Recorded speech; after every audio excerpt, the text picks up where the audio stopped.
Good morning, students. Then, in previous video, we have already learned about exercise 2B. जैसा कि पिछले video में मैंने 2B के बारे में बताया था, अब बात करेंगे एक्सरसाइज 2C। आप लोग का जो पोलिनोमियल चैप्टर है इसमें एक्सरसाइज 2C में किया है, तो आपको दो चीज़ पढ़ना है, जिसमें पहला चीज़ है डिवीजन एल्गोरिथम। डिवीजन एल्गोरिथम जैसे देखिए आप लोग पढ़े होंगे पीछे क्लास में या निचले क्लास में। जैसे सपोज कीजिए हम 3 से 16 में डिवाइड देते हैं, 3 से 16 में डिवाइड दे रहे हैं, 3 5 जा 15 1 बच गया। तो आप लोग अच्छी तरह जानते होंगे जिस चीज़ से डिवाइड दिया जाता है, गौर से सुनेंगे, जिस चीज़ से डिवाइड दिया जाता है, मतलब या दूसरे लैंग्वेज में इसको हम ऐसे भी कहते हैं, जिससे हम डिवाइड देते हैं। यहाँ हम किन से डिवाइड दे रहे हैं? 3 से, तो ये क्या कहलाता है? डिवीजर। क्या कहलाता है? डिवीजर। और जिसमें डिवाइड देते हैं, तो हम 16 में डिवाइड दे रहे हैं, तो 16 क्या कहलाएगा? डिवाइडेड। ठीक है। और जितना बार में लगता है, या आम भाषा में जितना बार में कटता है, तो 5 बार में लग रहा है, तो ये 5 क्या हो गया? क्वोशिएंट कहलाता है, 5 हो गया क्वोशिएंट। और ये कितना बच गया नीचे? रिमाइंडर उसको बोलते हैं। आप लोग ये चीज़ अच्छी तरह जानते हैं। और आप नीचे क्लास में आप ये भी पढ़े होंगे, जो डिवाइडेड जो होता है वह डिवीजर और क्वोशिएंट के मल्टीप्लाई और रिमाइंडर के ऐड के बराबर होता है। डिवीजर और क्वोशिएंट को अगर हम मल्टीप्लाई करेंगे और उसमें रिमाइंडर हम ऐड कर देंगे, तो जो हमको आउटपुट आएगा वह किसके बराबर होगा? डिवाइडेड के बराबर। जैसे देखिए हम लोग चेक करते हैं, यहाँ मेरा डिवीजर 3 है, तो हम डिवीजर 3 लिखे, क्वोशिएंट 5 है तो क्वोशिएंट 5 लिखे, 3 × 5 रिमाइंडर 1 है तो +1 कर दिए, तो 5 3 जा 15 1 16, और यह 16 किसके बराबर है? तो डिवाइडेड के बराबर है। ये आप लोग न्यूमेरिकल में, अर्थ मैथमेटिक्स में ये चीज़ पढ़े होंगे, नंबर सिस्टम में। अब वही चीज़ हम यहाँ अलजेब्रा में करेंगे, इसीलिए इसका नाम पड़ गया डिवीजन एल्गोरिथम। तो हम एक क्वेश्चन लेके आप लोग को दिखाते हैं। ये एक्सरसाइज 2C का क्वेश्चन नंबर 1 है। आपको क्वेश्चन में कहता है कि x के power 4 + 1, x to the power 4 + 1 को डिवाइड देना है कितना से? x - 1 से। तो जो आदमी डिवाइड जानते हैं अच्छी बात है, जो डिवाइड नहीं जानते हैं वह इसको डिवाइड को सीख ले अच्छी तरीके से। हम अभी बताते हैं। देखिए आपको जब डिवाइड देना है तो आप एक चीज़ ध्यान रखेंगे, इसका जो फर्स्ट है, इसके फर्स्ट और इसके फर्स्ट को देखेंगे।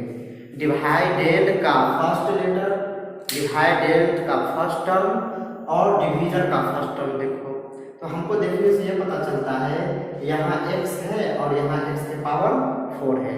तो हमको डिवीजर का जो फर्स्ट टर्म है उसको हम कितना से मल्टीप्लाई करेंगे ताकि डिवाइडेड के फर्स्ट टर्म के बराबर हो जाएगा।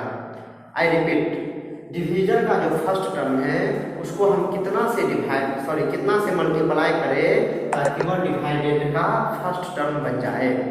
तो देखो बच्चों, यहाँ x के पावर 4 है, यहाँ x के पावर कितना है? कुछ नहीं है, तो 1। तो अगर हम x के पावर 3 से इसको मल्टीप्लाई करते हैं, तो आप लोग अच्छी तरह जानते हैं कि मल्टीप्लाई में क्या होता है, 2 वेरिएबल का पावर 8 हो जाता है। तो अगर हम x3 से मल्टीप्लाई करेंगे तो x3 और x1, तो 3 और 1 कितना हो जाएगा? 4 हो जाएगा। तो चलिए हम x3 से मल्टीप्लाई कर दिए। अब x को x3 से मल्टीप्लाई कर दिए तो x का पावर 4 बन गया। जब हम इसको मल्टीप्लाई किए तो दूसरा टर्म को भी मल्टीप्लाई करेंगे, माइनस प्लस माइनस हो गया, और 1 को जब हम x के पावर 3 से मल्टीप्लाई करेंगे तो x के पावर 3 बनेगा। अब आप लोग को पता है कि जब हम डिवाइड में क्या करते हैं, जो नीचे वाले जो होते हैं उसका सिंबल चेंज हो जाता है, इन्वर्स हो जाता है। तो यहाँ कुछ सिंबल नहीं है, इसका मतलब प्लस है तो माइनस हो गया, और माइनस है तो प्लस हो गया। फिर x के पावर 4 और x के पावर 4, ऊपर वाला x के पावर 4 प्लस में है और नीचे वाला x के पावर 4 माइनस में, इसीलिए ये दोनों क्या हो गया? कैंसिल हो गया, कट गया। ठीक है।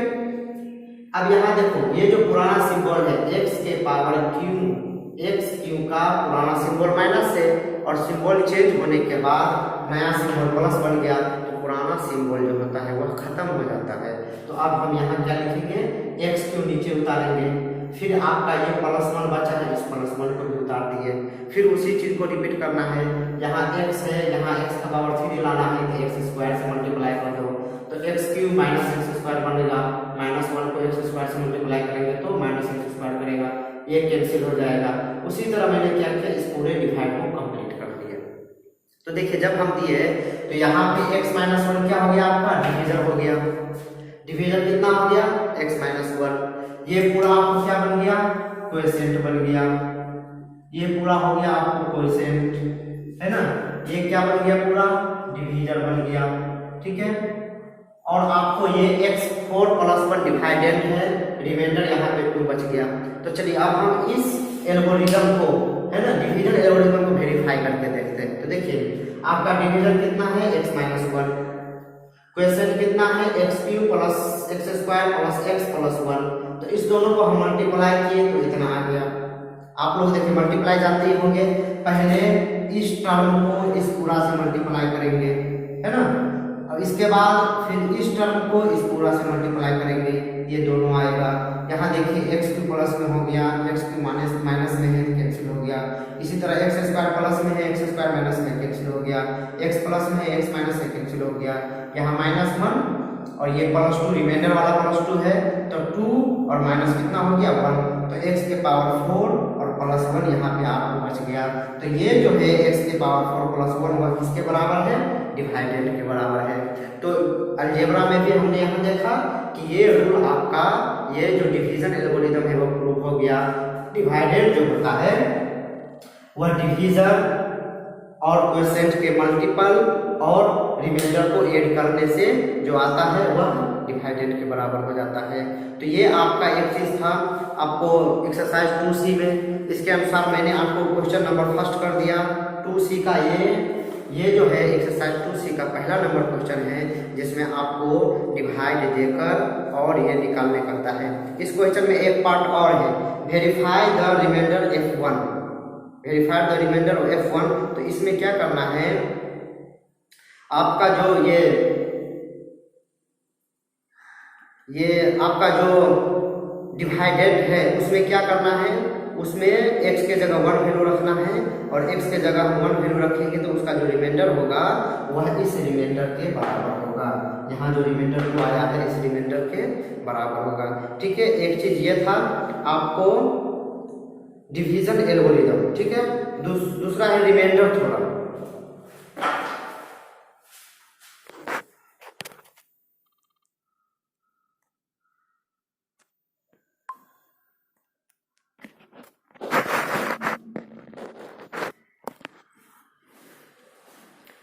स्टूडेंट्स अब बात करते हैं हम रिमाइंडर थ्योरम। देखिए ये क्या होता है कि इसमें कोई भी पॉलिनोमियल दिया रहेगा, 2 पॉलिनोमियल दिया रहेगा। इसमें एक पॉलिनोमियल से दूसरे पॉलिनोमियल में डिवाइड दिया जाता है और डिवाइड विदाउट डिवाइड दिए आपको रिमाइंडर निकालना है। फिर से सुन ले, विदाउट डिवाइड दिए आपको रिमाइंडर निकालना है। देखिए जैसा कि मैं एक क्वेश्चन लेता हूँ, एक्सरसाइज 2C का क्वेश्चन नंबर 3। इसमें कह रहा है कि px को हम gx से डिवाइड देते हैं। px आपके सामने लिखा हुआ है, gx भी आपके सामने लिखा हुआ है। अब हम px में gx से डिवाइड दे रहे हैं, ठीक है। तो रिमाइंडर कितना आएगा।